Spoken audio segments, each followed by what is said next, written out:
মা, তোমার মার চিঠিতে সিঁদুর। আমি তোমাকে ভালোবাসতাম রাখো। তুমি জানতা না আমার ধর্ম কি? জানতাম। জানতা, তাহলে কখনো গলার করে তোর মনে করো না আমার সেটা? কিভাবে বলবো বুঝতেছিলাম না।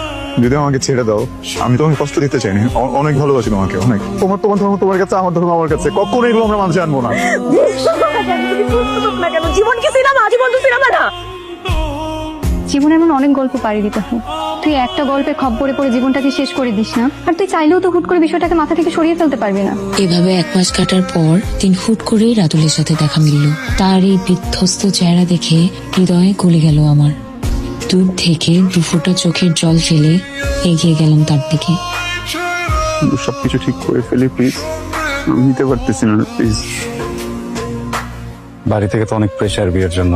তোমাকে একটা কথা বলি, তুমি তোমার বাবা মার পছন্দে বিয়ে করে ফেলো। তুমি স্বার্থপর মতো একটা ডিসিশন নিছো, এবং তোমার এই স্বার্থপর মতো ডিসিশনের কারণে আজকে আমি এখানে দাঁড়াইছি। রাতুল তার কথা রেখেছিল, সে আর কোনোদিন বিয়ের কথা বলেনি। ততদিনে আমার গ্রাজুয়েশন শেষ হয়েছে।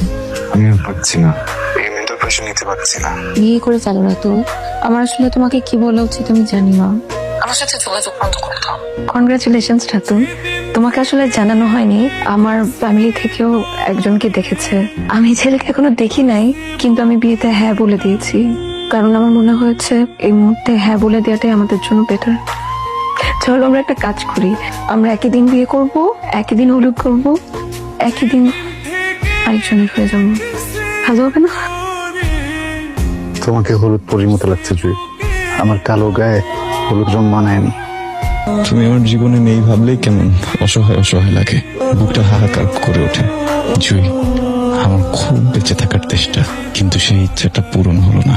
এই নিষ্ঠুর পৃথিবীতে তোমায় একা রেখে যাচ্ছি বলে রাগ করো না। আসলে আপু, আজ সকালে আমার বন্ধু হাত পায়ের রগ সব কেটে ফেলছে। ডাক্তাররা আসলে অনেক চেষ্টা করলো, কিন্তু বেঁচে নেই আমার বন্ধুটা। একটু আগে সে মারা গেছে।